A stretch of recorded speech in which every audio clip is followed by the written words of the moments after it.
Hi friends, welcome back to my channel. നിങ്ങൾക്ക് എൻ്റെ video ഇഷ്ടമായ please subscribe and press bell button. അപ്പം എൻ്റെ വീഡിയോയിലേക്ക് കടക്കാം. ഇന്ന് ഞാൻ നിങ്ങളുടെ മുന്നിൽ ഒരു കുക്കിംഗ് ആയിട്ടാണ് വന്നിരിക്കുന്നത്. നല്ല നാടൻ മീൻകറി, കുടംപുളി ഇട്ട് വെച്ച മീൻകറി.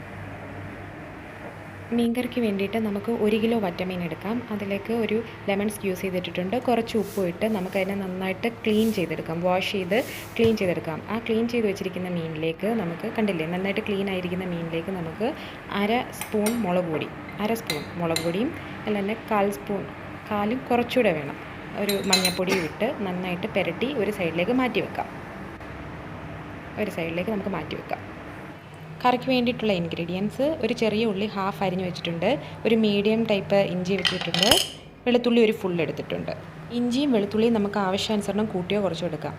അതുകൊണ്ട് കുടംപുളി വെള്ളത്തിലിട്ട് വെച്ചിട്ടുണ്ട്, പുളി ഇറങ്ങാൻ വേണ്ടിയിട്ട് വെള്ളത്തിലിട്ട് വെച്ചിരിക്കുന്നത്, കഴുകി വെള്ളത്തിലെടുത്ത് വെച്ചിരിക്കുന്നത്. പിന്നെ മുളക് പൊടി 2.5 സ്പൂൺ എരിവുള്ള മുളക് പൊടിയും 2 സ്പൂൺ കാശ്മീരി മുളക് പൊടി എടുത്തിട്ടുണ്ട്. കാശ്മീരി മുളക് പൊടി കളറിനും കൊഴുപ്പിനും വേണ്ടിയിട്ടാണ് കാശ്മീരി മുളക് പൊടി എടുത്തിരിക്കുന്നത്. കാശ്മീരി മുളക് പൊടിയും വെച്ച് മീൻകറി വെക്കുകയാണെങ്കിൽ നല്ലതാണ്. അതുപോലെ മഞ്ഞൾപ്പൊടി ഒരു ഹാഫ് സ്പൂൺ ഇട്ടിട്ടുണ്ട്. 1/4 സ്പൂൺ ഉലുവപ്പൊടി, വീട്ടിൽ പൊടിച്ച ഉലുവപ്പൊടി 1/4 സ്പൂൺ. അതിലേക്ക് 1/2 സ്പൂൺ മല്ലിപ്പൊടി ഇടുക. കൊഴുപ്പ് കിട്ടാൻ വേണ്ടിയിട്ടാണ് 1/2 സ്പൂണിൽ കുറച്ച് ചേർത്താൽ മതി. മല്ലിപ്പൊടി ഇട്ടില്ലെങ്കിലും കുഴപ്പമില്ല. മല്ലിപ്പൊടി ഇട്ടാലും 2 ദിവസം മീൻകറി വെളിയിലിരിക്കും, ഒരു കുഴപ്പമില്ലാതെ. അതിനൊരു ചട്ടി വെച്ചിട്ട് അതിലേക്ക് നമുക്ക് എണ്ണ ഒഴിച്ച്, കുറച്ച് എണ്ണ ഒഴിക്കുക. അതിലേക്ക് കുറച്ച് കടുക് ഇട്ട്, കടുക് പൊട്ടിയ ശേഷം ആ വെച്ചിരിക്കുന്ന ഉള്ളിയില്ലേ, അരിഞ്ഞ് വെച്ചിരിക്കുന്ന ഉള്ളി അതിലേക്കിട്ട് വഴറ്റിയെടുക്കുക. ഒരു ബ്രൗൺ കളർ ആവുന്നത് വരെ വഴറ്റിയെടുത്തതിന് ശേഷം അതിലേക്ക് ഇഞ്ചി, അരിഞ്ഞ് വെച്ചിരിക്കുന്ന ഇഞ്ചി ചതയ്ക്കുമ്പോൾ അതിന് ഫ്ലേവർ കൂടും.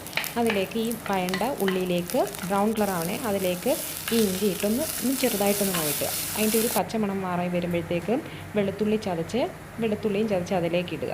രണ്ടും ഒരു പച്ചമണം മാറി വരുമ്പോഴത്തേക്ക് അതിലേക്ക് കുടംപുളി കറിവേപ്പില ഇടുക. കറിവേപ്പില ഇട്ട് നന്നായിട്ട് വഴറ്റുക. കറിവേപ്പില നന്നായിട്ടുണ്ട്, എൻ്റെ കുറച്ച് കറിവേപ്പില ഉണ്ടായിരുന്നുള്ളൂ, അതുകൊണ്ട് ഞാൻ കുറച്ചിട്ട് നന്നായിട്ട് കറിവേപ്പില ഇട്ട് വഴറ്റിയെടുക്കുക. ഇതിലേക്ക് നമുക്ക് മീൻകറിക്ക് വേണ്ടിയിട്ടുള്ള ഇൻഗ്രീഡിയൻസ് മാറ്റി വെച്ചിട്ടില്ല, മുളക് പൊടിയൊക്കെ, അത് നമുക്കൊന്നിട്ട് ഈ എണ്ണയിൽ ജസ്റ്റ് ഒന്ന് വഴറ്റണം. അതിൻ്റെ ഒരു പച്ചപ്പ് മണം മാറാൻ വേണ്ടി ഒന്ന് വഴറ്റിയെടുക്കണം. ഒന്ന് വഴറ്റിയെടുത്തതിന് ശേഷം അതിലേക്ക് നമുക്ക് കുടംപുളി വെച്ചിരിക്കുന്ന വെള്ളം ഒഴിച്ച് ഒന്ന് താളിച്ചെടുക്കണം. നാട്ടിലുള്ള പണ്ടത്തെ ആൾക്കാർ പറയുന്നത് താളിച്ചെടുക്കുകയാണ്. അപ്പോൾ അത് കുറച്ചുകൂടെ നല്ല കൊഴുപ്പൊക്കെ കിട്ടി ആവശ്യത്തിന് ഇതൊക്കെ അരപ്പൊക്കെ ഒന്ന് വെന്ത് നല്ല ഇതാവും. കണ്ടില്ലേ, താളിച്ചെടുക്കുക. അങ്ങനെ താളിച്ചെടുത്തിട്ട് ആവശ്യമായിട്ടുള്ള വെള്ളം നമുക്കതിലേക്ക് ഒഴിക്കാം. നന്നായിട്ട് താളിച്ചെടുക്കണേ.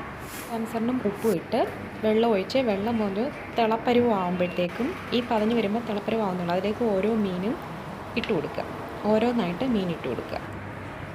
ഫുൾ മീൻ ഇട്ടു. അപ്പോൾ ഇങ്ങനെയാണ് അതിൻ്റെ കൺസിസ്റ്റൻസി വരുന്നത്. അതിനെ നല്ലൊരു തീ കൂട്ടി വെച്ച് തിളയ്ക്കാൻ അനുവദിക്കുക. തിളച്ചതിന് ശേഷം തീ കുറച്ച് വെക്കുക. തീ കുറച്ച് വെച്ചിട്ട് അതിനെ ഈ മീൻ വേവാൻ അധികം സമയമൊന്നും വേണ്ട, പെട്ടെന്ന് വെന്തതിന് ശേഷം അതിനകത്തേക്ക് കുറച്ച് പച്ച വെളിച്ചെണ്ണ ഒഴിച്ചിട്ട് ഇച്ചിരി നന്നായിട്ട് പച്ച വെളിച്ചെണ്ണ വേണേ. അപ്പോൾ ടേസ്റ്റ്, മീൻകറിക്ക് നല്ല ടേസ്റ്റ് പച്ച വെളിച്ചെണ്ണ എടുക്കുമ്പോഴും പച്ച വെളിച്ചെണ്ണ ഒഴിച്ചിട്ട് ചുറ്റിച്ചെടുക്കുക. നന്നായിട്ട് ചുറ്റിച്ചെടുക്കുക. ഞാൻ തന്നെയാണ് വീഡിയോ എടുക്കുന്നത്, അതുകൊണ്ട് എനിക്ക് നിങ്ങളെ എങ്ങനെ ചുറ്റിക്കുന്നതെന്ന് കാണിക്കാൻ പറ്റുന്നില്ല. നന്നായിട്ട് നിങ്ങൾക്ക് എല്ലാവർക്കും അറിയാമായിരിക്കും മീൻ ചുറ്റിച്ചെടുക്കുന്നത്. അങ്ങനെ ചുറ്റിച്ചെടുക്കും, സ്പൂണൊന്നും ഇട്ടിളക്കും. അപ്പോൾ കണ്ടില്ലേ, സൂപ്പറായിട്ട് തിളച്ച് മീൻകറി നല്ല അടിപൊളിയായിട്ടുണ്ട്. എണ്ണയൊക്കെ മണ്ടയ്ക്ക് തെളിഞ്ഞ് കിടക്കും, നല്ല ടേസ്റ്റായിട്ട് അതിൻ്റെ മണ്ട കണ്ടില്ലേ, നല്ല സൂപ്പർ മീൻകറി റെഡിയായി. ഇപ്പോൾ എല്ലാവർക്കും ഇഷ്ടമായെന്ന് വിചാരിക്കുന്നു. Thank you so much. Bye bye.